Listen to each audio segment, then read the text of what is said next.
క్రీస్తునందు ప్రియమైన దేవుని సంగమా, ఈ రాత్రి వేళ చాలా ప్రాముఖ్యమైనటువంటి సందేశాన్ని మనము ధ్యానం చేయబోతున్నాం. కొద్ది నిమిషాలు జాగ్రత్తగా దేవుని మాటలు వినవలసిందిగా ప్రభు పేర నేను మనవి చేస్తున్నాను. దయచేసి ఎవరు మాట్లాడుద్దామా. పరిశుద్ధ లేఖన భాగం నుంచి పౌలు గారు కొరింథీ సంఘానికి రాసిన 2వ పత్రిక 7వ అధ్యాయము 10వ వచనాన్ని చదివి ధ్యానం చేద్దాం. 2 కొరింథీ దైవ చిత్తానుసారమైన దుఃఖము రక్షణార్థమైన మారు మనస్సును కలుగజేయును. ఈ మారు మనస్సు దుఃఖమును పుట్టించదు, అయితే లోక సంబంధమైన దుఃఖము మరణమును కలుగజేయును. ప్రియమైన దేవుని బిడ్డలారా, ఈ వచనములో మనం చదువుకున్న భాగంలో 3 విధాలైన దుఃఖాలు ఉన్నాయి. 3 విధాలైన దుఃఖాలు. ఒకటి దైవ చిత్తానుసారమైన దుఃఖము, రెండవది అది మారు మనసును కలుగు చేసే దుఃఖము, మారు మనసు కలుగు చేయని దుఃఖం. దైవ చిత్తానుసారమైన దుఃఖం ఒకటి, రెండవది మారు మనసు కలుగు చేయని దుఃఖము, మూడవ దుఃఖము లోక సంబంధమైన దుఃఖము. మరలా చెప్పుకున్నాం, దైవ చిత్తానుసారమైన దుఃఖము, మారు మనసును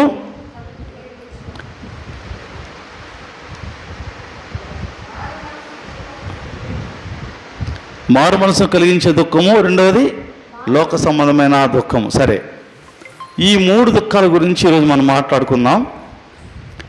దైవ చిత్తానుసారమైన దుఃఖము కలిగిన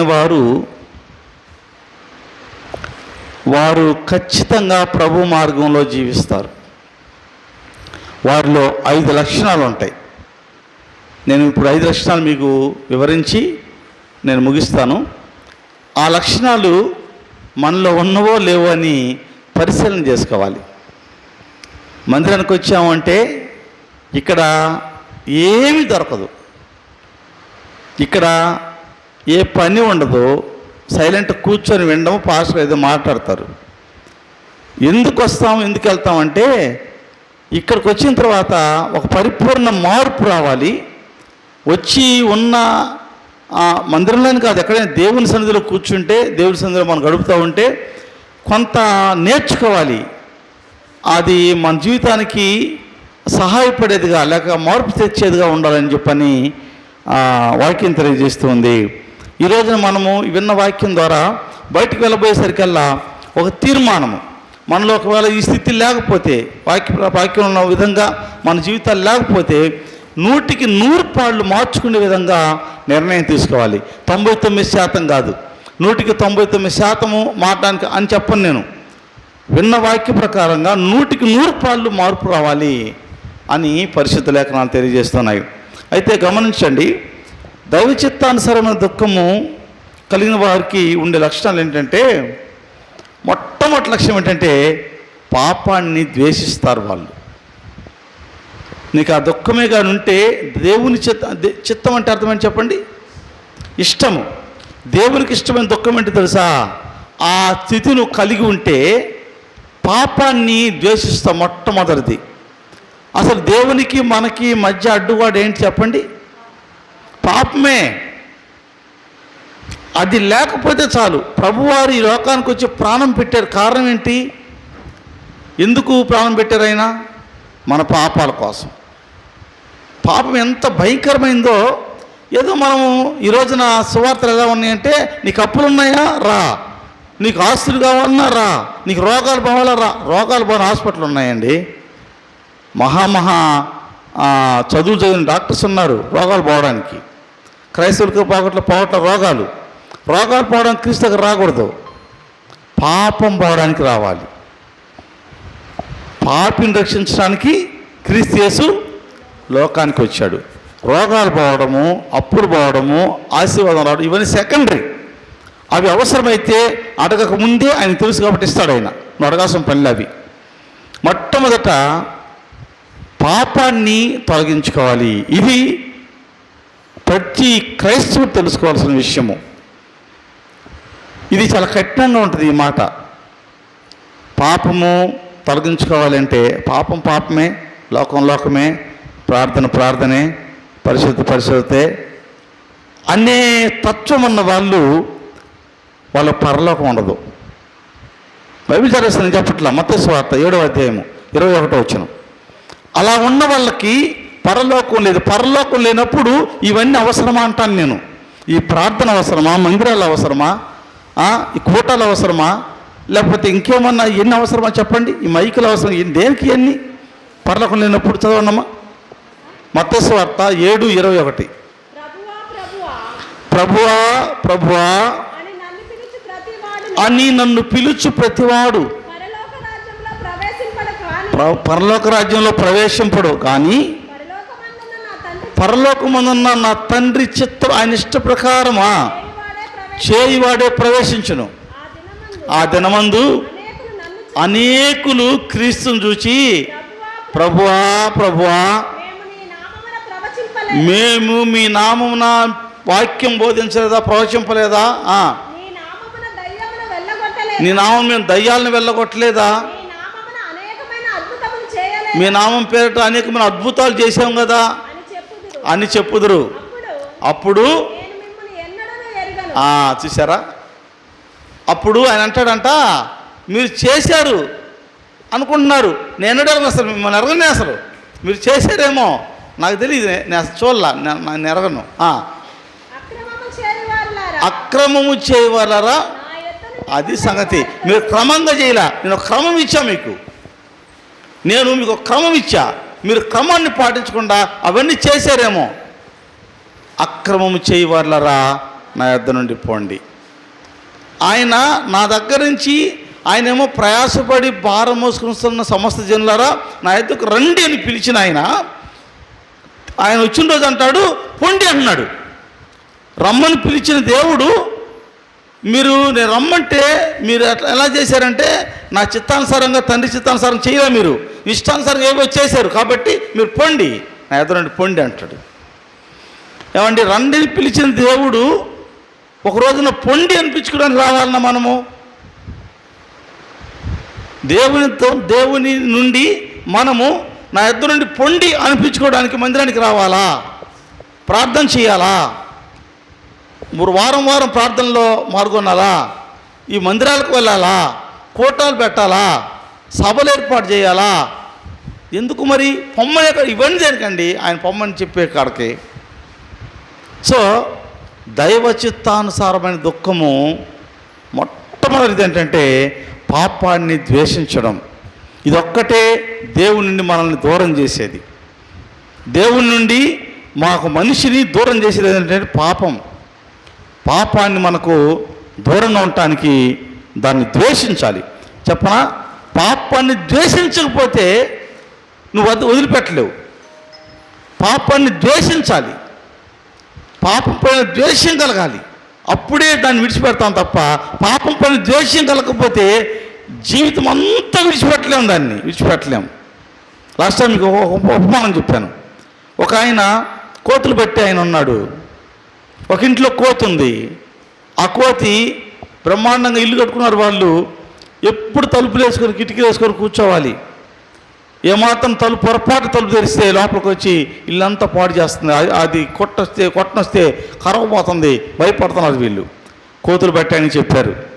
అయ్యా, మా ఇంట్లో కోతి వచ్చి మా ఇల్లంతా పాడు చేస్తుంది అంటే ఆయన అన్నాడు, చిన్న మూతి ఉండే కూజ లాంటిది ఒక పెద్ద కూజాల కుండలా ఒకటి తీసుకురండి అన్నాడు. అంటే అయ్యా, నేను కోతిని పట్టమంటే నువ్వు కూజ అంటే తీసుకురా బాబు అని తెచ్చాడు.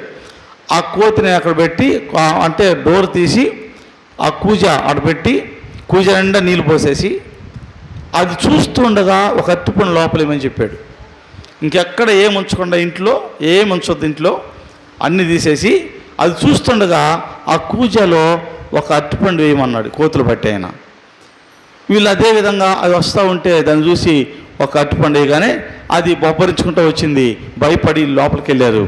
వచ్చింది లోపలికి, అంటే కొంచెం చిన్న ముతిగా ఉంటే కొంచెం అంటే బలంగానే దూచింది, పట్టకపోతే చెయ్యి లోపల దూచి అరటిపండుని పట్టుకుందండి. పట్టేస్తుంది, అరటిపండుని పట్టుకుంది.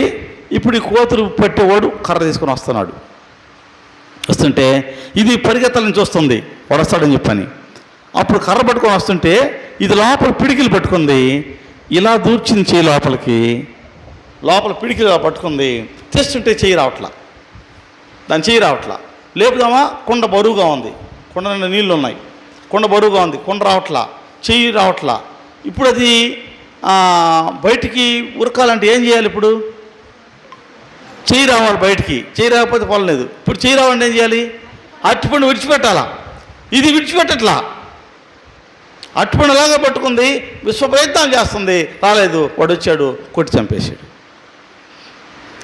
అలాగనే ప్రతి విశ్వాసి పాపాన్ని పట్టుకొని రక్షణ కావాలని చెప్పి ఉరుకులు తెస్తున్నారు. అది విడిచిపెట్టాలా? పాపాన్ని విడిచిపెట్టకుండా నువ్వెన్ని ప్రయత్నాలు చేసినా అది కుదిరే పని కాదు. పాపం అనేది ఎంత ప్రమాదకరమైందంటే, యేసు ప్రభు వారిని సిలువకు అప్పగించింది నా పాపము. ఆయన రక్తాన్ని కార్చడానికి, ఆయన ప్రాణం పెట్టడానికి మూలమైంది నా పాపం, నీ పాపం. సో పాపం చాలా భయంకరమైంది. అదొక్కటి లేకుంటే చాలా మానవుడికి. నేను మొన్న చెప్పాను, వాక్యం చెప్పలేకపోవచ్చు, నువ్వు పాట పాడలేకపోవచ్చు, మనం ఏదైనా సహాయం చేయలేకపోవచ్చు, మనం ఏమీ ఎక్కడ దేనికి మనకి అర్హత లేకపోవచ్చు, కానీ పాపం లేకుండా ఉంటే పరలోకం వెళ్తాం. కనుక దైవ చిత్తానుసారమైన దుఃఖము రక్షణార్థమైన మారు మనసును కలుగు చేస్తుంది. ఈ రక్షణార్థమైన మారు మనసు కలగడానికి దైవ చిత్తానుసారమైన దుఃఖము ఉన్న వ్యక్తులకి కలిగేటువంటి లక్షణాలు అవి చెప్పాను కదా. ఒకటి, పాపమును ద్వేషించడం. కీర్తన 97వ కీర్తన 10వ వచనం.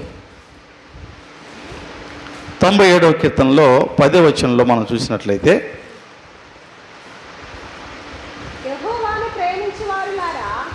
యెహోవాను ప్రేమించువారులారా. చూసారా, చెడుతనం అంటే ఏంటి? పాపమే. ప్రతి చెడుతనం పాపమే. యెహోవాను ప్రేమించేవారులారా, దేవుని ప్రేమించేవారులారా, ప్రార్థనకు వెళ్ళేవారులారా, వాక్యం బోధించేవారులారా, పాటలు పాడేవారులారా, ప్రార్థనా పరులారా, మీరు చేయాల్సిన ఇవన్నీ చెయ్యండి. వీటికంటే ముందేం చేయాలంటే పాపాన్ని అసహించుకోవాలి. పాపాన్ని అసహించుకోకుండా నేను ఆయన్ని ప్రేమిస్తున్నాను, నేను వాక్యం బోధిస్తాను, నేను కానుకలు ఇస్తాను, లేక నేను కోటాలు పెడతాను, లేకపోతే నేను ఇంకేదో చేస్తాను, వృధా ప్రయాస. ఇవన్నీ కూడా ఎందుకో చేస్తున్నాం మనం. ఫలితము లేని పని అది. పనికి వెళ్తే ఫలితం ఉండాలి. ఇవన్నీ క్రైస్తవులంగా ఫలితం లేని పని. ఈ మాటలు కొంచెం బాధగా ఉండొచ్చేమో, కఠినంగా ఉండొచ్చేమో, కానీ వాస్తవం ఇది. నిజాలు చేదుగా ఉంటాయి, నిజాలు తీయగా ఉండవు, నిజాలు చేదుగా ఉంటాయి. వాక్యం కూడా అలాగే ఉంటుంది. ఎంఐ ప్రాంతంలో వెళ్ళే వాళ్ళు యేసుప్రభు వాళ్ళు మంచుకు వచ్చి వారితో మాట్లాడుతూ ఉంటే వాళ్ళు అన్నారు, ఆయన మనతో మాట్లాడుతున్నప్పుడు మన హృదయము మండలేదా అంటారు. వాళ్ళు హృదయం మండిపోయిందంట వాళ్ళకి ఆయన మాట్లాడుతుంటే. ఎందుకంటే ఆయన లేఖనాలు ఎత్తి చూపించాడు. ఆయన చేసే పని ఏంటి? లేఖనాలు చదువు అన్నమాట. లూకాసు వార్తలోకి వద్దాం, చూద్దాం అన్నమాట. చూద్దాం లూకాసు వార్త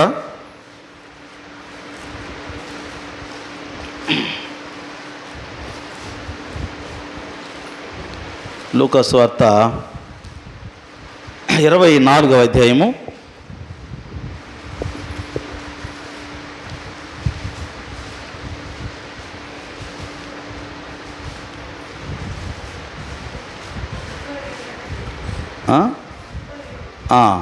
32 వచనం.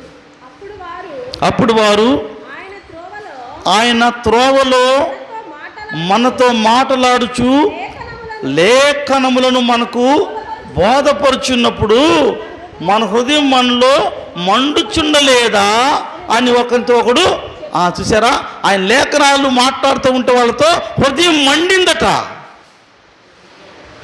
ఈరోజు పరిశుద్ధ లేఖనాలు నువ్వు వింటున్నప్పుడు, లేఖనాలు నీకు బోధపరుస్తున్నప్పుడు, లేఖనాల ద్వారా నువ్వు బోధించబడుతున్నప్పుడు జరగాల్సిన ప్రక్రియ ఏంటో హృదయాలు మండాలి. హృదయాలు మండకపోతే, హృదయం అంటే ఎక్కడ చెప్పండి, బాడీలో ఎక్కడ హృదయము? అది గుండె అమ్మ, అది గుండె. నా హృదయం పార్ట్ కావాలి. ఎక్కడ హృదయం? జస్ట్ ఎస్ అమ్మ, హృదయం ఇది గుండె. చాలామంది సినిమా వాళ్ళు హృదయం అంటే ఇది చూపిస్తారు, గుండె ఆకారం, లవ్ సింబల్ వేసి. సినిమా బాధ మనకొద్దు. హృదయం అంటే గుండె కాదు, అన్నిటికీ పార్ట్స్ ఉన్నాయి. కన్ను ఉంది, ముక్కు ఉంది, నోరు ఉంది, అలా గుండె, ఇది గుండె ఉంది. ఇది హృదయం కాదు. హృదయం అంటే ఆలోచన, హృదయం అంటే తలంపు. అంటే ఇక్కడ ఏమన్నా చూడండి, మన హృదయంలో మండలేదంటే మన తలంపులు, మన హృదయం, మన ఆలోచనలు మండాయి. అంటే నా తలంపులన్నీ కూడా అంటే మంట అంటే అర్థం ఏంటంటే నాకు కడుపు మండిపోయింది అంటారే, అంటే అర్థం ఏంటి? బాధ అని. కడుపు మండిపోయింది ఆ మాట అది చూస్తే అంటాం మనం, కడుపు మండిపోయింది, బాధ, అంత బాధ కలిగిందని. అంటే ప్రభు లేఖనాల్లో నాతో మాట్లాడుతుంటే అంత బాధ కలిగింది మాకు. ఈరోజున బాధకి ఎవరు రావట్లా ప్రార్థనకి. పోతే 2 జోకులు కావాలా? 2 జోకులు, 4 కథలు, 4 హల్లెలూయాలు, 6 స్తోత్రాలు, ఆమేన్, అయిపోయింది. నా ప్రియమైన దేవుని బిడ్డలారా, భారంతో మాట్లాడుతున్న ఈ మాటలు దేవుని యొక్క సన్నిధిలో మనము హృదయాలు మండేవారంగా ఉండాలి. ఆత్మానుసారమైన దుఃఖం ఏం కలుగు చేస్తాం? మొట్టమొదటమ్మా పాపాన్ని ద్వేషిస్తుంది. ఎక్కడ చదవండి, కీర్తన 97:10లో, యెహోవాను ప్రేమించే వారలారా చెడుతనమును, అది మొట్టమొదట చెడుతనం అంటే పాపం. నువ్వు యెహోవాను ప్రేమించే వ్యక్తి అయితే, దేవుని ప్రేమించే వ్యక్తి అయితే, దేవునికి నమ్మకంగా ఉండే వ్యక్తి అయితే, ఫస్ట్ థింగ్ ఏంటంటే నువ్వు పాపాన్ని ద్వేషించాలి. అది చేయకుండా నువ్వేమి చేసినా వ్యర్థమే. పాపాన్ని ద్వేషించకుండా ఏమి చేసినా వ్యర్థమే. ఆ కోతి అరటిపండు విడిచిపెట్టుంటే ప్రాణాలు కాపాడుకునేది. అది దాన్ని విడిచిపెట్టకుండా విశ్వప్రయత్నం చేసింది, చనిపోయింది. పాపాన్ని విడిచిపెట్టకుండా నువ్వు ఎన్ని చేసినా, నేను ఎంత వాక్యం బోధించినా, ఎన్ని కార్యాలు చేసినా నాకు నిత్య నరకమే తప్ప పరలోకం రాదు. కనుక మొట్టమొదటిది ఆత్మానుసారం దుఃఖం ఏం పుట్టిస్తుందంటే పాపాన్ని ద్వేషిస్తుంది. రెండవది వినయమైన హృదయము. వినయమైన హృదయము, దేవునికి లోబడే హృదయము, దేవుని మాటకు లోబడే హృదయము, ఆయన దగ్గర వినయ విధేయత కలిగే హృదయము చూపిస్తుంది ఆత్మానుసారమైన దుఃఖము. కీర్తన 51వ కీర్తన 17వ వచనం, 51వ కీర్తన 17వ వచనం. విరిగిన మనసే దేవునికి ఇష్టమైన బలులు, దేవా విరిగి నలిగిన హృదయమును నీవు అలక్ష్యము చేయవు. అది దేవుడు విరిగి నలిగిన హృదయాన్ని అలక్ష్యము చేయడు. హృదయము విరిగిన హృదయం కావాలి, నలిగిన హృదయం కావాలి, వినయమైన హృదయం కావాలి. విరిగి నలగటం అంటే అర్థం ఏంటంటే వినయము, దేవునికి లోబడాలి, ఆయన మాటకు విధేయత చూపించాలి, ఆయన వాక్యానికి విధేయులు కావాలి. అది పుట్టిస్తుంది ఆత్మానుసారమైన దుఃఖము. ఎంతమందికి ఆత్మానుసారమైన దుఃఖము కలిగి ఉన్నారో? క్రైస్తవులుగా అనబడే మనకు, నాకు ఈ దుఃఖము, ఆత్మానుసారమైన దుఃఖాన్ని కలిగి ఉన్నాను అనడానికి ఇది ఒక పరీక్ష. నేను చెప్పాను, ఎక్కడి నుంచి మనం వెళ్ళబోయేసరికల్లా ఈ 5 అంశాల్లో ఎక్కడైనా నాకు ఆ స్థితి లేదు కదా. నీ మనస్సాక్షికి, ఎవరికి ఎక్కడ సాక్ష్యాలు చెప్పద్దు, నీ మనస్సాక్షికి ఆయన చూస్తూ ఉంటాడు. హృదయాంతరంగా నిలిగిన దేవుడు ఆయన. నీ మనస్సాక్షిలో నిజమే కదా, నాకు ఈ స్థితి లేదు కదా అని నీకు మనస్సాక్షి నీతో మాట్లాడినట్లయితే, ఇప్పుడే అయ్యా ఇక్కడ ఈ క్షణాన ఆ స్థితి విడిచిపెడతాను, వాక్యానుసారంగా జీవిస్తానని తీర్మానం తీసుకు వెళ్ళాలని చెప్పని నేను ఆశపడుతున్నాను. రెండవది, మొదటిదేమో పాపం విడిచిపెట్టాలి, రెండవది విరిగిన హృదయం కలిగి ఉండాలి. మూడవది, దేవుని వైపు తిరగాలి. పరిపూర్ణంగా దేవుని వైపు తిరగాలి. నా వైపు తిరిగి రక్షణ పొందని ప్రభు చెప్పాడు. మీరు నా వైపు తిరగకుండా రక్షణ రాదు మీకు.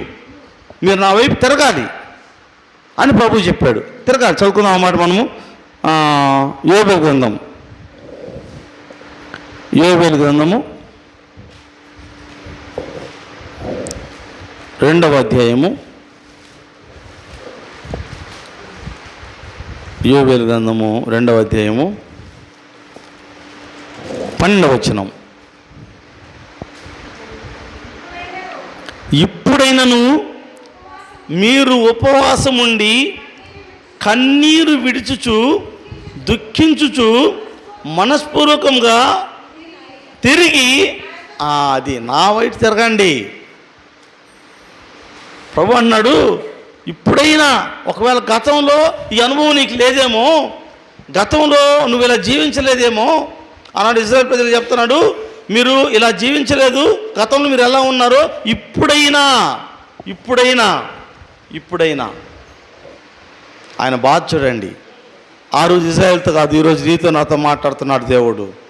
ఇప్పుడైనా మీరు ఉపవాసం ఉండి కన్నీరు విడుచుచు దుఃఖించుచు మనస్పూర్వకంగా తిరిగి నా యొద్దకు రండి. అంటే ఎక్కడున్నారు మీరు? నా దగ్గర లేరు. ప్రభు చెప్తున్నాడు, నా దగ్గర లేరు. మీరు ఎక్కడున్నారో మీరు ఇప్పుడైనా సరే తిరిగి మనస్పూర్వకంగా మీరు పశ్చాత్తాపంతో ఉపవాసం ఉండి దుఃఖించుచు కన్నీరు విడుచుచు నా యొద్దకు రండి పిలుస్తున్నాడు ఆయన. మరి మన జీవితం ఎలా ఉంది? నా ప్రియమైన దేవుని బిడ్డలారా, మందిరంలో కూర్చున్న మనమైనా, ఈ మైక్ శబ్దం ద్వారా దేవుని మాటలు విన్నవారైనా ఒకసారి పరిశీలన చేసుకోవాలి ఈ రాత్రి. ఏంటంటే, ఒకటి ఆత్మాసమైన దుఃఖం ఏంటంటే పాపాన్ని విడిచిపెట్టాలి, ద్వేషించాలి. రెండవదమ్మా, విరిగిన హృదయం కలిగి ఉండాలి. మూడవది, దేవుని వైపు తిరగాలి. ఎలా? పశ్చాత్తాపంతో తిరగాలి, కన్నీరు విడుచు తిరగాలి, దుఃఖించు మనస్పూర్వకంగా, కొరత కాదు, కొంత కాదండి. దేవుని యొక్క సన్నిధి ఎలా ఉండాలంటే మనస్పూర్వకంగా సంపూర్ణంగా ఉండాలి. ఏమి చేసి సంపూర్ణంగా ఉండాలి. అరాకొరవ భక్తి జీవితాన్ని దేవుడు అంగీకరించాడు. ఆ దినాన్ని చెప్పాను కదా, అయ్యా నీ నామం నేను చేయలేదా, అది చేయలేదా, ఇది చేయలేదా, వాక్యం చెప్పలేదా, ఏమన్నా చెప్పు, అక్రమంగా చేసావు కాబట్టి నా ఎదురు పో. రక్షణ లేదు. రక్షణ చాలా కష్టమండి, మీకు అర్థం కావట్లేదు. రక్షణకి ఏమి పెట్టాల్సిన పని లేదు, నువ్వు ఖర్చు పెట్టాల్సిన పని రక్షణకి. మారు మనసు పొందకుండా రక్షణ రాదు. ఈ కోర్టు ఎన్ని చేసిన రక్షణ కోసమే కదా, ఎన్ని చేసిన రక్షణ కోసమే. రక్షణ లేనప్పుడు ఇవన్నీ అవసరం అంటాను నేను. లోకమంతా తిరిగినా రక్షణ లేకపోతే వృధా ప్రయాస. లోకమంతా తిరిగిరాపో, రక్షించబడలేకపోతే, రక్షణ లేకపోతే నా ఎదురు నుండి పో అని ప్రభు అంటే వృధా ప్రయాస. అది అర్థం చేసుకోవాలి. మన మనస్సాక్షికి దేవుని దగ్గర ఎలా ఉండాలంటే, 10th క్లాసులో బాగా కష్టపడతాడు, బాగా సంపాదిస్తాడు, బాగా చదువుతాడు, ఆ అబ్బాయికి 90 పైన రావాలని ఆశిస్తాడు. అండి 99 వచ్చిన వాళ్ళు కూడా ఉన్నారు, 99.9 వచ్చిన వాళ్ళు కూడా ఉన్నారు. కానీ పాస్ ఎన్ని మార్కులకి? 35కే. 35కి పాస్. మెరిట్ పక్కన పెడదాం. నువ్వు మళ్ళా 2వ తరగతి ఇంటర్కి వెళ్ళాలంటే నీవు 10thలో 35 వస్తే చాలు. కానీ పాస్ 35 వస్తే, దేవుళ్ళో పాస్ అవ్వాలంటే ఎన్ని రావాలండి? 45, 55, 100కి 100 రావాలి. దేవుడు అంటాడు, మచ్చైనా ముడతైనా కలంకమైన అతిది మరి ఏదైనా ఉండటానికి వీల్లేదు. సంఘాన్ని ఏం కొడతాడంటే, సంఘం ఎలా ఉండాలంటే మచ్చ, ముడత, కలంకము అటుది మరి ఏది ఉండటానికి లేదు.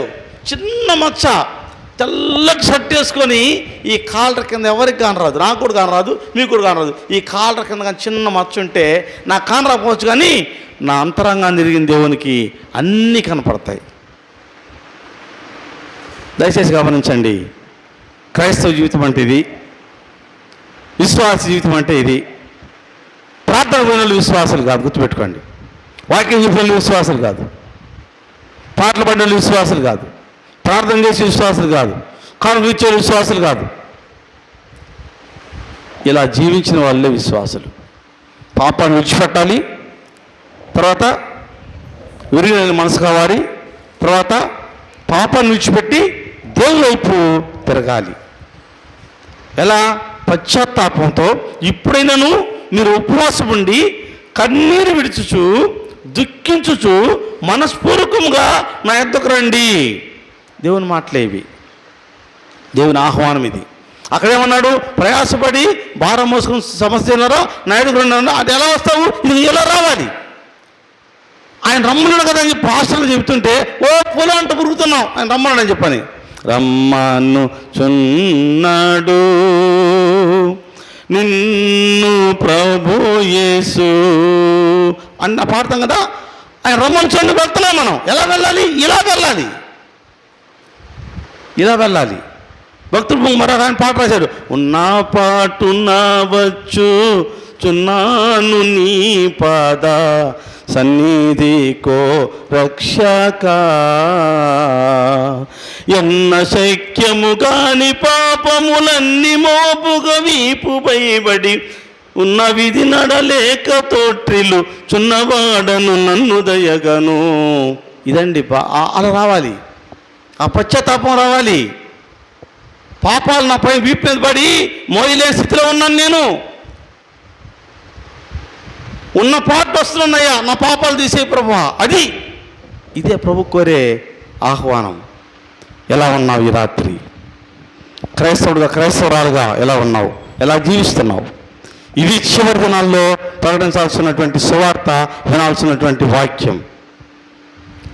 ఇవి నిన్ను పొగిడే వాక్యాలు నిన్ను నరకాన్ని తీసుకెళ్తాయి. నిన్ను హెచ్చించే వాక్యాలు నరకాన్ని తీసుకెళ్తాయి. నిన్ను గొప్ప చేసే వాక్యాలు నరకాన్ని తీసుకెళ్తాయి. నీకు ఆశలు పుట్టించే వాక్యాలు నరకాన్ని తీసుకెళ్తాయి. పశ్చాత్తాపంతో కన్నీరు విడిచి ఇలా వచ్చే వాక్యాలు పరలోకం తీసుకెళ్తాయి. ఏది కావాలనో జీవము మరణము నీ ముందే పెట్టాడు. ఏం కావాలని కోరుకోమన్నాడు. ఏం కోరుకుంటావో నీ ఇష్టమని వాక్యం సెలవిస్తుంది. కనుక ఒకటి, పాపాన్ని ద్వేషించాలి. తర్వాత విరిగిన హృదయం కావాలి. తర్వాత దేవుని వైపు తిరగాలి. నాలుగవది, పాపాన్ని ఒప్పుకోవాలి. ఎవరు పాపులు? ఎవరమ్మ పాపులు? ఏ భేదం లేదు. అందరూ పాపం చేసి ఆయన గురించి మహిమను పొందలేకపోతున్నారు. పాస్టర్లు అంత నీతిమంతులు, విశ్వాసులు పాపులు కాదు, అందరూ పాపులే. ఈ లోకంలో పుట్టిన ప్రతి మానవుడు, తల్లి గర్భాన్ని జన్మించిన ప్రతి మానవుడు పాపే. కనుక అందరూ పాపులు కాబట్టి పాపాన్ని ఒప్పుకోవాలి. జన్మతః పాపులు మనము. పుట్టిన తోడనే నా తల్లి తండ్రి పాపం చేస్తే నేను జన్మించాను. 51వ కీర్తన 5వ వచనం, కీర్తనకారుని యొక్క ప్రార్థన మనం వింటాం. 51వ కీర్తన 5వ వచనంలో, నేను పాపములో పుట్టినవాడును, పాపములోని నా తల్లి నన్ను గర్భము ధరించింది. ఆ కీర్తనకారుని దావీదును మాత్రమే కాదు, నన్ను కూడా నా తల్లి పాపములను గర్భం ధరించింది.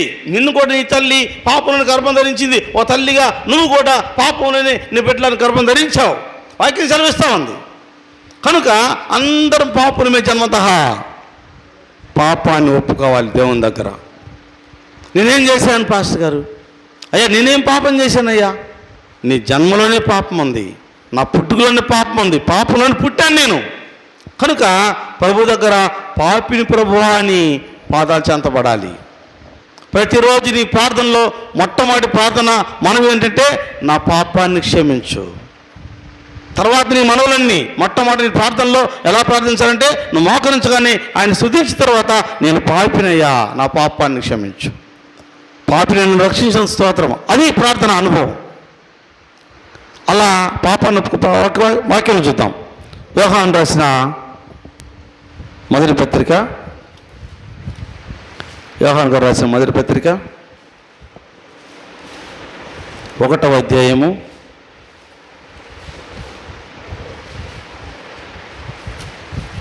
9వ వచనం, మన పాపములను మనము ఒప్పుకునే ఎడల ఆయన నమ్మదగిన వాడును నీతిమంతుడును కనుక ఆయన మన పాపములను క్షమించి సమస్త దుర్నీతులను మనల్ని పవిత్రులుగా చేయను. ఎంత చక్కని వాక్యం అండి ఇది. ఆయన మనల్ని పవిత్రులు చేయాలంటే ఏం చేయాలి? మొట్టమొదటి మనం మన పాపాలను ఒప్పుకోవాలి, కప్పుకోకూడదు. పాపాన్ని కప్పుకుంటే నిత్యజీవం లేదు, నరకమే. పాపాన్ని ఒప్పుకుంటే నిత్యజీవం. ఎవరు పాపులు? అందరం పాపులమే. నేను పాపం చేస్తే పాపిని కాల, పుట్టుకుతున్న పాపిని. నేను పాపం చేసి పాపిని కాల, పుట్టుకుతున్న పాపిని కాబట్టి పాపాలు చేస్తున్నా. మనం పాపులం కాబట్టి పాపాలు చేస్తున్నాం. పాపం చేయటం వల్ల పాపులం కాల, కనుక జన్మతః పాపులం కాబట్టి మన పాపాలు ఆయన దగ్గర ఒప్పుకొని వాటిని విడిచిపెడితే ఆయన క్షమించి దుర్నీతి నుండి మనల్ని పవిత్రులుగా చేస్తానని చెప్పిన వాక్యం. నీకై నీవు, నాకై నేను పవిత్రంగా ఉండలేము. అసలు అది ఎవరి తరం కాదు. నేను ఉంటానన్న వాళ్ళు అమాయకులు, అవివేకులు, అజ్ఞానులు. వాళ్ళు నేను ఉండగలను అన్న వాళ్ళు ఎవరని లేరు. ఆయన పవిత్రంగా ఉంచాలి మనల్ని. ఎప్పుడు? నేను పాపినయ్యాను ఒప్పుకున్నప్పుడు. నా ప్రియమైన దేవుని బిడ్డలారా, ఈ రాత్రి మన జీవితాల్లో నేను ముందుగా చెప్పా, విన్న వాక్యంలో ప్రభు మనతో మాట్లాడుతుండగా ఎక్కడైనా నేను ఇలా ఉన్నాను అని మనసాక్షి చెప్తుంటే కూర్చున్న మనలో కానీ, ఈ మైక్ సభ్యులు వింటున్న వారిలో కానీ ఇంకా అలాంటి తలంపు ఉంటే ఇవన్నీ మామూలేలే అనుకుని వెళ్ళావా, రక్షణ కోల్పోతున్నావు. రక్షణ కోల్పోతే ఇవన్నీ చెప్పాను కదా, ఎన్ని అవసరం లేదు. ఇదంతా అవసరం లేదండి. ఈ భక్తి, ఈ ప్రార్థన, ఈ కూటాలు ఏం అవసరం లేదు. నరకాన్ని పోయినప్పుడు పళ్ళు కొట్టుకోను ఏ రాయి అయితేమి, నరకాన్ని పోవడానికి ఎలా ఉంటేవి, ప్రార్థన అవసరమా? ఇవన్నీ అవసరమా? పరలోకం వెళ్ళాలంటే అంత తేలిక లేదు. పాట పాడితే పరలోకం వెళ్ళను, వాక్యం చెబితే పరలోకం వెళ్ళను. నేను పరలోకం వెళ్ళాలంటే ఇలా ఉండాలి. పరలోకమే. ప్రభు ఎందుకు వచ్చి లోకానికి? ఎందుకు వచ్చాడు? కేవలము పరలోకాన్ని తీసుకెళ్ళటానికి వచ్చాడే మనల్ని. ఆయన ఈ లోకంలో పాపులు మీరంతా నరకానికి పాత్రులు, మీ పాపాల నుంచి విడిపించి రక్షించి మిమ్మల్ని పరలోకం చేరుస్తాను. పరలోక రాజ్యం సమీపించింది. మత్తయి సువార్త 4వ అధ్యాయం. ఆయన చేసే మొట్టమొదటి బోధ ఏంటో చూద్దాం. మొట్టమొదటి బోధ మత్తయి సువార్త 4వ అధ్యాయం 17వ వచనం. అప్పటి నుండి యేసు పరలోక రాజ్యము సమీపించినది కనుక మారు మనసు పొందని చెప్పి మొదలుపెట్టాను. ఏమని ప్రకటించి మొదలుపెట్టాడు ఆయన? పరలోక రాజ్యము సమీపించింది, దానికోసం మీరు మారాలి. మారు మనసు దేనికి? పరలోకానికి. ఇప్పుడు మనం దేనికి? ఆస్తుల సంపాదనకి, రోగాలు పోవడానికి, గృహాలు కట్టుకోవడానికి, ఇంకా పిల్లలు కలగడానికి, ఇంకా ఏవో అవసరాల కోసం వద్దు. అవసరాలు అన్నీ తీరుతున్నాయి. ఇంకో మాట చెప్పనా? ప్రార్థనకు వచ్చినకు అవసరాలు తీరుతున్నాయా?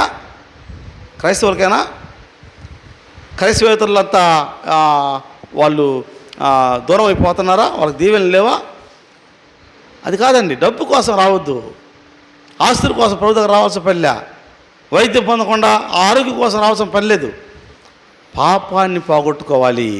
ప్రభు వచ్చింది ఎందుకంటే పరలోక రాజ్యం తీసుకెళ్ళటానికి. పరలోక రాజ్యం సమీపించింది, మారు మనసు పొందమన్నాడు. అది లేదు ఈరోజు. అన్నీ ఉన్నాయి. ఒక్కటి అడగొద్దయ్యా, మారు మనసు విషయం అడగొద్దు. లోకమే, నువ్వే. వారానికి ఒకసారి నీ కాడికి వస్తా, నేను ఏడుస్తా, కన్నీరు కాస్తా, పాటలు పాడతా, వాక్యం చదువుతా. వారమంతా లోకం. అందరు లోకం విడిపోతే అక్కడ పోతా, లోకం తిరిగి పోవాలా. నా ప్రియమైన దేవుని బిడ్డలారా, ఖచ్చితంగా పరలోకం పొందాలంటే ఈ స్థితి కలిగి ఉండాలి.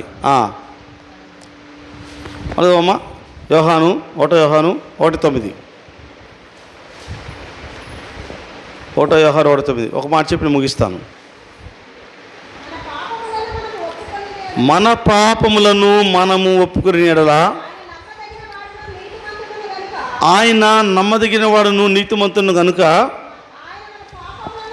ఆయన మన పాపములను క్షమించి సమస్త దుర్నీతి నుండి మనల్ని పవిత్రులుగా చేయను. సమస్త దుర్నీతి, దుర్నీతి ఎన్ని ఉన్నాయంటే సమస్తం దుర్నీతియే. చాలా ఉన్నాయి దుర్నీతులు. అపవాది ప్రతి కదలికలో ఉదయం లేచినప్పటి నుంచి రాత్రి పడుకునేదాకా దుర్నీతి కార్యాలే మనకి నేర్పిస్తున్నాడు. ఆ దుర్నీతి కార్యాలను పడిపోతున్నాం. అందరిలో మనం కూడా వంతుగట్టి వెళ్ళటమే. మొన్న చెప్పాను నేను, నా కుమార్తె మరణం అంటే చనిపోయింది అని చెప్పాను. డాక్టర్ చెప్పాడు. పెద్దవాడు ఒక ఆవిడ చెప్పింది, అయ్యా మా అత్తయ్య చెప్పింది, ఆమె ప్రేమతో చెప్పిందో ఆమెకున్న దుఃఖంతో చెప్పిందో, ఇదిగో ఇలా చేస్తే పోయిద్దంట, అమ్మాయి బతుకుద్దంటే నేను చేయనని చెప్పాను. చేయలేదు నేను. కనుక నా కుమార్తె బతికింది. ఉంటే దేవుళ్ళో ఉందాం, లేకపోతే లోకంలో ఉందాం. గోడ మీద పిల్లిలాగా ఎటు వీళ్ళు దూకుతాను, ఇటు తిరిగితేనేమో లోకానుసారంగా ఉంటా, ఇటు వస్తే దేవుళ్ళో ఉంటా అంటే ఎంత ప్రమాదంలో ఉన్నామో అర్థం కావట్లేదు. మనకి చాలా ప్రమాదంలో ఉన్నాం. క్షేమంగా లేమో. అలా ఉన్నవాళ్ళు, నేనైనా నువ్వైనా ఎవరైనా సరే, అలా ఉన్నవాళ్ళు చాలా భయంకరమైన ప్రమాదంలో ఉన్నాం. గుర్తిరగట్లా భయంకరమైన ప్రమాదంలో ఉన్నాం. దాన్ని తప్పించుకోవాలంటే మారు మనసు పొందాలి. చివరిగా నూతన జీవితాన్ని పొందాలి.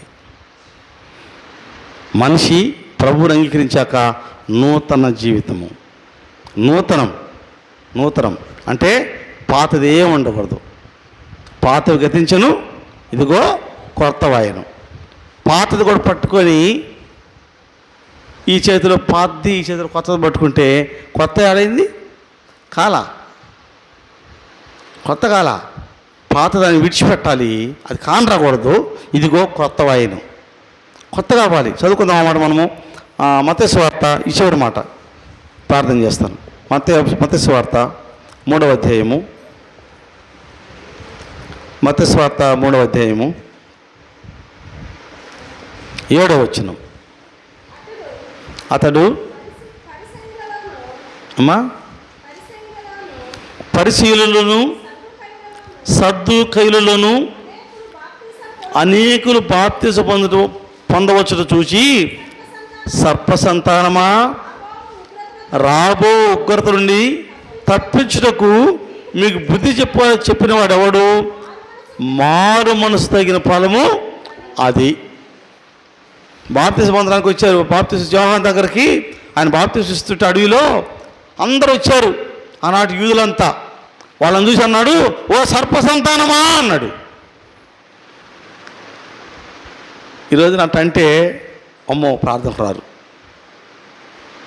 ఖండించామా ప్రార్థనకు రారు. ఖండించకూడదు. దువ్వి అలా దువ్వి మా రమ్మా. ఏం దువ్వుతావు? నేను నరకానికి నా ఇంటిని నరకం తీసుకెళ్తానికా? అందుకు సేవ చేయాలా? అందుకు ప్రార్థనకు రావాలా? అందుకు దేవుణ్ణి నమ్ముకోవాలా? ఖండించాలండి. ఇది యోహాను గారి బోధ. ఓ సర్ప సంతానమా, రాబో ఉగ్రతను తప్పించడానికి మీకు ఎవడు బుద్ధి చెప్పాడు? ఎవడు బుద్ధి చెప్తే వచ్చారు మీరు? మారు మనసు పొందకపోతే పరలోకం లేదు.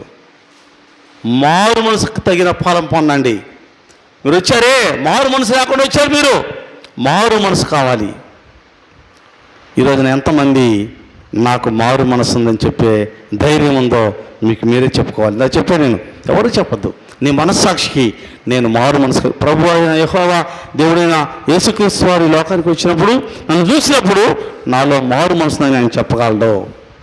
ఆయన చెప్పగలడు నాలో మారు మనసు ఉందని. ఆయన చెప్పకపోతే నేను చెప్తే ఆ సర్టిఫికేట్ అక్కడ చల్లదు. నేను ఇస్తా సర్టిఫికేట్ బ్రహ్మాండంగా లిస్ట్ రాసి సర్టిఫికేట్ చేసి సంతకం వేసి స్టాంప్ వేస్తాను. నేను చల్లదు, అది నా సర్టిఫికేట్ చల్లదు. ఆయన చెప్పాలి మారు మనసు తగిన ఫలాన్ని పొందు అని ప్రభు చెప్పాడు తన భక్తుల ద్వారా. ఈరోజు నీతో నాతో ప్రభు మాట్లాడుతున్నాడు, మారు మనసు పొందమని. ఇది దైవచిత్తానుసారమైన దుఃఖం. అంటే దైవచిత్తానుసార దుఃఖం. ఇవి కొన్ని లోక సంబంధమైన దుఃఖానికి, దైవచిత్తానుసారమైన దుఃఖానికి కొన్ని తేడాలు చెప్పి నేను ముగిస్తా. ఆత్మానుసారమైన దుఃఖం ఏంటో తెలిసిన దేవుని కోసము బాధ కలుగుద్ది. దేవుని పని కోసము, దేవుని వాక్యం కోసము, దేవుని కార్యాల కోసము బాధ కలుగుద్ది. ఎవరికి? ఆత్మ సంబంధం దుఃఖం ఉన్న వాళ్ళకి. లోక సంబంధమైన దుఃఖానికి మన సొంత ప్రయోజనం కోసం బాధ, దేవుని కార్యాల కోసం కాదు, మన ప్రయోజనం కోసం బాధ. నాకు అది లేదు, నాకు ఇది రాలేదు. ప్రార్థన కూడా, ప్రభా దయచేయి ప్రభా దయచేయి. నువ్వు అడగాల్సిన పనిలే, అసలు అడగాల్సిన పనిలే. నీకేం కావాలో నీకంటే ముందుగా ఆయనకి తెలుసు. ఆయనకి నాకేం కావాలో తెలుసు. ఆయనకి అడగాల్సిన పని లేదు. చేయాల్సిందంటే ఆయన బిడ్డగా ఉంటే చాలు. ఆయన బిడ్డగా ఆయన మార్గంలో జీవిస్తే చాలు. మనమే పాపులు, మనమే మన బిడ్డల కోసం ఎన్ని చేస్తామో, ఎన్ని ఆలోచన చేస్తామో. ఏం చదివించాలా, ఎలా చదివించాలా, ఫీజులు ఎట్ట కట్టాలా, ఏం బిడ్డలకి ఎట్ట పండగ వస్తే ఏం బట్టలు తేవాలా ఆలోచన చేస్తామే. పాపులమైన దోషులమైన మనమే అంత ఆలోచన కలిగి ఉంటే పరిశుద్ధులైన దేవుడు, ప్రాణం పెట్టిన దేవుడు నీ గురించి ఆలోచన చేయడా? మొట్టమొదటిది, నీవు ప్రయోజనం కోసం చూడకుండా దేవుని కోసం బాధపడాలి. రెండవది, మార్పుకు దారి తీస్తుంది దైవ చిత్తానుసారమైన దుఃఖము. మార్పుకి, ఇదిగో ఇలా ఉన్నామే, మార్పు రావాలి. ఈరోజు ఈ షర్ట్ వేసుకున్నాను, రేపు మనం షర్ట్ వేసుకుంటే మార్పు ఉండాలి. దానికి దీనికి ఇది ఇలాగే ఉంచుకొని రేపు మార్చుకున్నానంటే ఏంటి అసలు? ఇది క్రైస్తవుల్లో మార్పు లేకుండా నీ అంతరంగంలో ఎవరికి, లోకానికి కాదు, దేవునికి నీకు మధ్య సంబంధం చెప్తున్నాను నేను. దేవునికి మనకి మధ్య సంబంధం. దేవుని దగ్గర, ప్రభా ఇదిగో నేను మారాను ప్రభా అంటే ఆయన శబాష్ మారేవయ్యాను అనాలి. ఆ సర్టిఫికేట్ దేవుని దగ్గర పొందాలి. పొందే అర్హతను కలిగి ఉన్నావా? ఒకవేళ లేకపోతే ఈ రాత్రి కలిగిపోమ్మని నా యొక్క మనవి. అయితే లోక సంబంధమైన దుఃఖం ఏంటంటే మార్పు ఉండదు. ఎంతకాలం ఉన్నా ఎక్కడ వేసిన గొంగలి అక్కడే. మాటలో మార్పు ఉండదు, చూపులో మార్పు ఉండదు, తలంపులో మార్పు ఉండదు, ఆలోచనలో మార్పు ఉండదు, నడవడికలో మార్పు ఉండదు. భక్తే, ప్రార్థనే, స్తోత్రమే. నో యూజ్, ఉపయోగం లేదు. ఉపయోగం లేని కార్యాలు ఇవన్నీ, ఉపయోగం లేని కార్యాలు. కనుక మార్పు ఉండాలి. మార్పుకు దారి తీస్తుంది ఆత్మానుసారమైన దుఃఖం. తర్వాత ఆత్మానుసారమైన దుఃఖం ఏం చేస్తుందంటే పాపాన్ని విడిచిపెట్టేలా చేస్తుంది. పాపాన్ని విడిచిపెట్టడానికి నిన్ను ప్రతి క్షణం ప్రేరేపిస్తుంటుంది, నిన్ను గద్దిస్తూ ఉంటుంది, నిన్ను బుద్ధి చెప్తూ ఉంటుంది నీకు. అది ఆత్మానుసారమైన దుఃఖం యొక్క పని. లోక సంబంధమైన దుఃఖం ఏంటంటే పాపాన్ని అసలు విడిచిపెట్టదు. నేనేమైనా చేస్తా కావాలంటే పాపాన్ని మాత్రం విడిచిపెట్టమని చెప్పొద్దు, ఆ విషయమే ఎత్తద్దు. ఒక ఊరు వెళ్ళాను నేను సువార్తకి. వెళ్తే ఆ రోజు వ్యభిచారం గురించి వాక్యం బోధించా. ఆ సంఘ పెద్దగారు మాకు భోజనం ఏర్పాటు చేశారు. ముందే చెప్పారు, వచ్చి ప్రకటన చేస్తుంటే వచ్చి, పాస్టర్ గారు ఈరోజు మన ఇంట్లో భోజనం, ప్రార్థన అయినాక రండి పాస్టర్ గారు నువ్వు అన్నాడు. సరే అయ్యా అన్న. ప్రార్థన అయిపోయింది. ప్రార్థన రారు కదా పెద్దలో. సరే ప్రార్థన అయిపోయింది. నేను పాస్టర్ గారు ఇద్దరం పోయాం. కూర్చొని భోజనం చేస్తున్నాం. ఆయన బయట కూర్చొని ఇంత పొడి చుట్ట పెట్టాడు. బయట మంచం మీద కూర్చొని ఆయన తినేసాడు, బయట కూర్చున్నాడు. నేను లోపల కూర్చొని ఉన్నా. ఇద్దరం అన్నం తింటున్నాం. తింటుంటే పాస్టర్ గారు వాక్యం బ్రహ్మాండం చెబుతున్నావు, కానీ ఇవాళ చెప్పే వాక్యమో అది ఇంకోసారి చెప్పాక మా ఊరిలో అన్నాడు. అంటే నేను ఏందని నాకు తెలుసు అని, ఏందయ్య గారు అసలు ఏ వాక్యం చెప్పకూడదు ఏందన్నా. అదే ఇవాళ చెప్పాక నువ్వా అన్నాడు. ఏ వాక్యం అండి అన్న? అదే వ్యభిచారం అంటే అదేనయ్యా, అది చెప్పాకు. మరి ఏం చెప్పాలంటే అది మా ఊరు ఎక్కువ ఉంది, అది చెప్పాకు. ఆరగండి పాస్టర్ గారిని, నేను అబద్ధం నాకు అవసరంలా, రైట్గానే నాతో మా ఊళ్ళో ఎక్కువ ఉంది చెప్పొద్దు అన్నాడు. అయితే ఎక్కువ ఉంటే వద్దా అండి? ముళ్ళున్న చోట కొట్టాలన్నా, ముళ్ళు లేని చోట కొట్టాలా? ముళ్ళు గుచ్చుకుందమ్మా, సెప్టిక్ అయింది, హాస్పిటల్కి పోయాము, డాక్టర్ ఎక్కడికి వచ్చాలా? ఆడ కొట్టాలా? ఆడ నొప్పి అని చెప్పని తల మీద కొడితే ఏమవుద్ది? చచ్చి ఊరుకుంటాను నేను. కనుక ఎక్కడ ఏముందో అక్కడ చెప్పాను నేను. అయ్యా, నన్ను పంపిన దేవుడు ఏదైతే పాపం ఉందో దాని గురించి ఖండించమని, గద్దించమని, బుద్ధి చెప్పమని పంపాడు. అది చెప్పొద్దంటే వెళ్ళిపోతా నేను, నీ ఊరికి రాను. కానీ చెప్పొద్దంటే విన్నయ్యా అన్నదంటాను నేను. అని చెప్పాను. సరే ఏదో అయిపోయింది. ఆయన ఇంతేలే పో, మీరు మారలే, మీరు ఇంతే పాటలు ఇంతే అన్నాడు. సరే వచ్చేసి కొనాలు చేసి వెళ్ళాను అక్కడి నుంచి. గమనించండి, మీకు హాయిగా వినసొంపుగా ఉండే మాటలు పరలోకం తీసుకెళ్ళవు.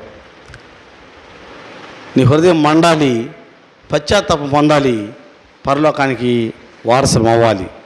కనుక చివరిగా ఆత్మానుసరమైన దుఃఖము రక్షణకు దారితీస్తుంది, లోక సంబంధమైన దుఃఖము మరణానికి దారితీస్తుంది.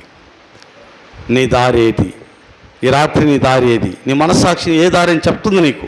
ఒకవేళ నీ దారి ఏంటో నీ మనస్సాక్షి చెప్తా ఉంటే, ఇప్పుడైనా మునిగిపోయింది, ఎందుకు నన్ను సజీవుడిగా ఉంచాడంటే, నేను సజీవురాలుగా ఉంచాడంటే ఇందుకే ఉంచాడు ప్రభువారు. ఎందుకంటే మార్పు చెందాలని. నాకంటే గనులు, నాకంటే శ్రేష్ఠులు, నాకంటే అందచందం గలవారు, నాకంటే విద్యావేత్తలు, నాకంటే అన్ని విధాల యోగ్యత వారి జనాలు లేరు. కారణం ఏంటంటే వారికి అంతం వచ్చింది, నాకైతే అవకాశం ఇచ్చాడు దేవుడు. ఒకవేళ ఈ రాత్రి నేను దేవుని సన్నిధికి చేరొచ్చాము, ఈ రాత్రి నా ప్రాణం పోవచ్చాము, ఇచ్చిన సమయాన్ని సద్వినియోగం చేసుకోకపోతే నా జీవితాన్ని నేనే పాడు చేసుకున్న వాడిని అవుతాను. నీకు కూడా అదే అవకాశాన్ని దేవుడు కల్పించినట్టు నీ మనసుకు చెప్తుంటే ఇప్పుడే మార్పు చెంది ప్రభు సాక్షిగా, అది ఏ విషయంలో కూడా ఎవరికి తెలియని రహస్యమైన జీవితం ఏదైనా ఉంటే అక్కడైనా సరే ఏదైనా ప్రభు కనబడే విధంగా ఉంటే ఈ రాత్రి మార్చుకోమని ప్రభు అడుగుతున్నాడు. అలా మార్చుకుంటానన్నట్లయితే నాతో పాటు తల వంచండి, చిన్న ప్రార్థన చేద్దాం. తల వంచండి, ప్రార్థన చేద్దాం. పరిశుద్ధుడైన మా తండ్రి, ప్రేమ కలిగిన మా ప్రభువా, దయ కలిగిన మా స్వామి, మీ పరిశుద్ధ నామానికి స్తోత్రాలు. నైనా ఈ రాత్రి మాతో సూటిగా క్షుణ్ణంగా మాట్లాడారు దేవా. అమ్మాయి ప్రాంతపు వారు మీతో కలిసి వస్తుండగా ప్రభువా, మీరు వారి లేఖనాలు విప్పి వారితో మాట్లాడుతూ ఉండగా వారి హృదయాలు మండాయని వారు చెప్పుకున్నారు తండ్రి. ఈరోజు కూడా మీ లేఖనాలు మాకు బోధిస్తూ ఉండగా, మీ లేఖనాల ద్వారా మీరు మాతో మాట్లాడుతూ ఉండగా మా హృదయాలు మండాలి ప్రభువా. ఎప్పుడైతే ఆ అనుభవం కలిగి ఉంటామో అప్పుడే పరలోకానికి వారసులం అవుతాం, అప్పుడే పాపాన్ని విడిచిపెట్టగలం, అప్పుడే లోకానికి దూరంగా ఉంటాం. అలాంటి హృదయాలు మండకపోతే ప్రభువా, మా జీవితాలు ఎప్పుడు పాపాన్ని ద్వేషించలేం ప్రభువా. పాపాన్ని ద్వేషించేవారంగా, పాపాన్ని ఒప్పుకునేవారంగా, పాపాన్ని విడిచిపెట్టేవారంగా దేవా మీకు సహవాసం కలిగి ఆత్మానుసారమైన దుఃఖంతో కన్నీరు కార్చేవారంగా ఉండులాగన కృపదయ చేయండి. ఇంకా తండ్రి, మాలో ఎక్కడైనా అయ్యా మా హృదయానికి, మా తలంపులకు మీరు కావాలంటున్నారు, ఇంకా మేము మీకు విరోధమైనటువంటి హృదయం తలంపులతో, విరోధమైన కార్యాలతో ప్రభావం మేము జీవిస్తున్నామేమో, ఈ రాత్రి మాతో మీరు మాట్లాడి ఉండగా ఏవైనా అలాంటి జీవితాలు ఉంటే ఇప్పుడే వాటిని విడిచిపెట్టి పరలోకానికి వారసత్వం పొందే భాగ్యం దయచేయమని ప్రార్థిస్తున్నాం. దేవ మా సంఘాన్ని దీవించండి అయ్యా, కుటుంబాలు దీవించండి అయ్యా. ఏ ఒక్కరు నశించిపోవడం మీకు ఇష్టం లేదు ప్రభా. నశించిపోతున్న ప్రతి ఆత్మను వెతకి రక్షించడానికి మీరు లోకానికి వచ్చారు నాయన. అటువంటి ఉన్నతమైన దీవెనకరమైన ఆశీర్వాదకరమైనటువంటి జీవితాలు మేము కలిగి ఉండాలని కృపదయచేయమని ప్రార్థన చేస్తున్నాం. మాలో ఉన్న ప్రతి లోపాన్ని తీసివేయండి, ప్రతి పాపాన్ని కడిగివేయండి. బలా నమ్మకం మంచి దాసుగా అని పేరు పొందే భాగ్యము మా అందరికి దయచేయమని ప్రార్థిస్తున్నాం.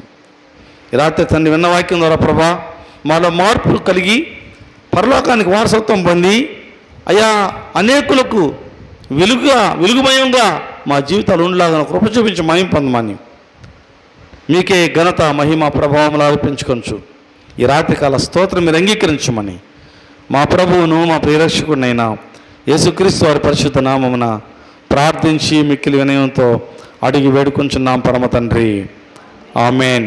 పరమ తండ్రి దేవుని యొక్క ప్రేమ, మన ప్రభు అయిన యేసుక్రీస్తు వారి కృప, పరిశుద్ధాత్ముని అన్యోన్య సహవాసము సన్నిధి కూడిన మనందరికీ, ఈ శబ్దంతరం ద్వారా దేవుని మాటలు విన్న వారి ప్రతి వారికి, ఈ లోకంలో ఉన్న సకల పరిశుద్ధులకును ఆత్మానుసరమైన దుఃఖం కలిగి మీ అడుగుజాలు నడుచుకోవడానికి తీర్మానం చేసుకున్న ప్రతి బిడ్డకును ఇప్పుడు ఎల్లప్పుడూ సదాకాలము తోడై ఉండి దీవించి ఆశీర్వదించి నడిపించును గాక. Amen, amen, amen. అందరికి వందనాలండి. వందనాలు.